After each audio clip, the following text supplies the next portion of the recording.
तो आज का हमारा सवाल मोशन इन वन डायमेंशन से, जो कि ग्राफ से रिलेटेड है। A ball is projected vertically upward from ground with some velocity, reaches up to a maximum height and again returns to the ground after some time. Then draw the following graph. Displacement time.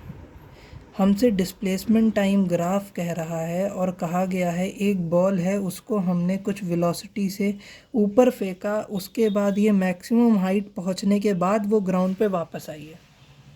हमसे इतनी condition बताई गई। अब हमें पता है H max पे इसकी वेलोसिटी ज़ीरो थी, और अगर इसने ये पूरा ये जो टाइम था फ्लाइट का, अगर टी था यानी हवा में रहने का समय उसका टी है पूरा, तो ये नीचे से ऊपर जाने में कितना रहा होगा, t/2, और फिर ऊपर से नीचे आने में कितना रहा होगा, t/2, है ना।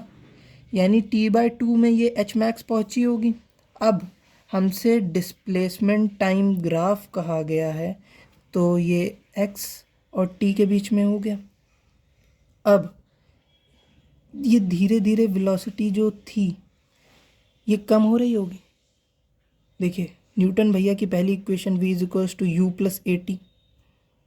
इनिशियल वेलोसिटी कुछ थी, एक्सेलरेशन धरती माता का छोटा जी, डायरेक्शन क्या होगी, निगेटिव। क्यों, वेलोसिटी ऊपर है ना, प्रोजेक्ट ऊपर किया है ना, धरती माता का जी नीचे लगेगा ना, तो साइन निगेटिव आएगा ना, क्योंकि अपोजिट वेक्टर हैं ये, तो ये माइनस जी टी।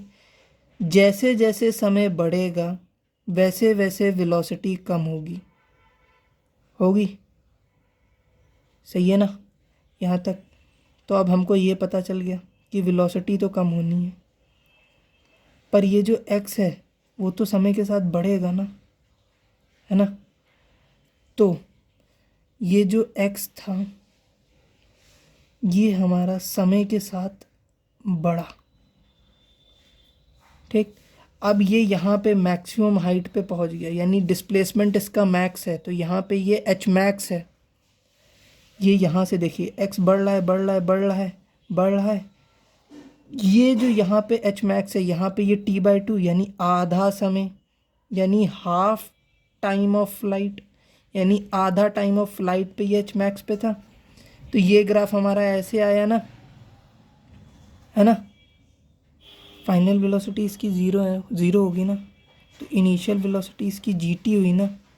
अगर हमसे कहा जाए ये हमें एक्स टी के बीच का ग्राफ बनाओ, तो हमें वेलोसिटी क्या पता है, dx/dt होता है, इसको gt लिख सकते हैं। dx क्या हुआ, gt/dt, इसको इंटीग्रेट कर देंगे 0 से t/2 तक, और इसको 0 से एच मैक्स तक, लिमिट 0 से एच मैक्स 0 से t/2।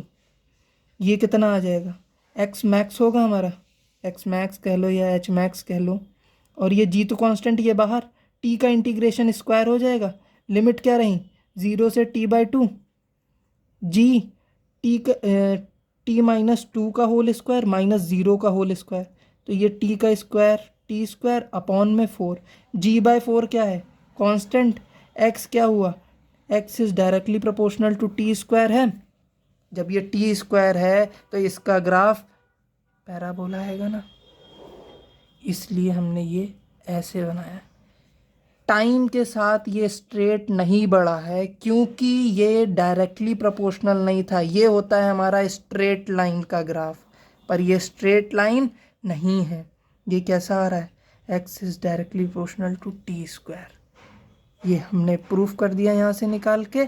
अब जब ये टी स्क्वायर था, अब ये भाई साहब नीचे भी तो आ रहे होंगे, नीचे भी आएंगे तो भी यही इक्वेशन फॉलो होगी।